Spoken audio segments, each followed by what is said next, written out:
Martin McFarland. He's the president and CEO for Flinders Resources. Flinders Resources trades on the TSX Venture as FDR. We are so delighted to have an update from Flinders Resources. You just put out some drill hole results. Can you talk to me about those? We were pretty pleased with our drilling results. First and foremost, the purpose of the drilling is to upgrade the historic resource that we had that the Swedes drilled back in the late 1980s, and upgrade that to a 43-101 qualifying resource.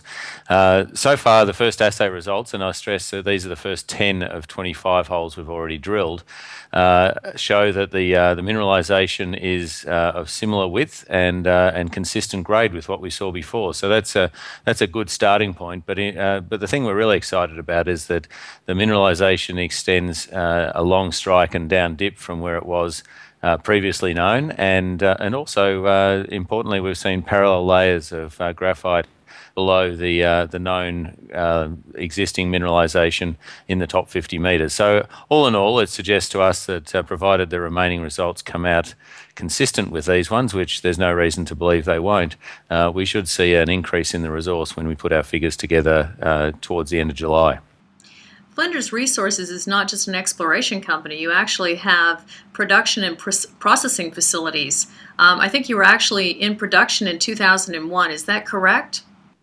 Look, that's right. It is a former operating mine, and the reason the mine closed in 2001 was exactly the same reason why it makes sense to open it again today, and that was low graphite prices. Back then, graphite prices were below $500 and probably in some grades approaching $300.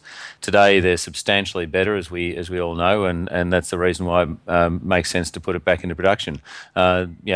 The plant is a good plant. It's relatively little use, and the mining really only just got started when they had to close because of low prices. So there's good equipment. The pit is shallow. It should be a relatively straightforward job to get things restarted, and we're doing all that work now. How much graphite do you have? Talk to me about how long you can actually be producing here. All in all, we would be able to be mining for around 40 years based on the plant capacity today and the resource today. And obviously, as we just mentioned, we hope that that resource will continue to grow, and therefore 40 years might be considerably longer. Can you talk to me about the benchmarks that we should expect to see you achieve in the next 6 to 9 months? We think there's an advantage in terms of being first or one of the first to market to take advantage of the current good prices that we see out there. And our timeline is approximately 12 to 15 months from now we should be commissioning production. So it's time's moving forward, and that time frame's getting shorter. So it's really just around the corner.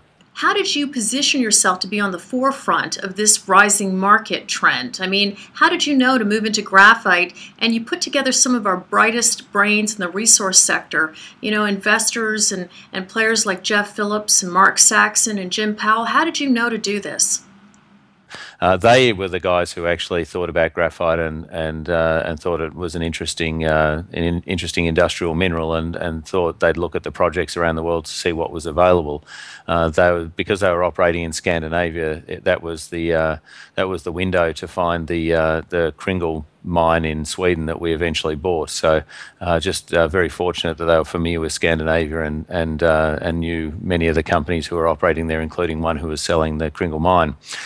So all credit to those guys for finding the project and identifying graphite as an opportunity. And then, as you say, having the ability to finance these things, it's no good point having a great project if you can't get the money to do things with it. And we're in a very fortunate position that we're fully funded through to production, and that's courtesy of guys like Jeff Phillips, as you mentioned. They're strong supporters, and obviously we're grateful to have them on board. Martin, you have 25 years experience. You're a chemical engineer, but you also have marketing experience. Can you tell me how you plan on marketing Flinders to the market? Graphite is not like copper or gold, which are exchange-traded commodities and which have a terminal market where you can, if you can't find a buyer for your copper or gold, you can always take it to a warehouse and exchange it for cash. Graphite doesn't have that, so you need to find a customer. It's critically important that your marketing is set up when you get into production. Otherwise, you won't be getting revenue. So one of the approaches that Flinders has taken is that we've got some old stockpiles of the fine lower grade material that back in 2001 were not able to be sold. There was no market for it. We've been reprocessing that material late last year before winter set in Sweden, and we're just about to restart that right now. That material we're successfully selling in Germany today. So from a marketing perspective, it's great because it opens the doors to be able to talk to customers that we want to have going forward, and we can talk to them, say, hey, you're trying our worst product today. What we'd really like to talk to you is about our better product going forward.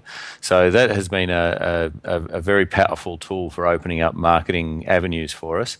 And the second important message it sends is that we've been able to restart the back half of our processing plant at very quick notice with almost no repairs, and so therefore it confirms that our views that the plant condition is in good shape and can be rapidly restarted when we're ready to do that.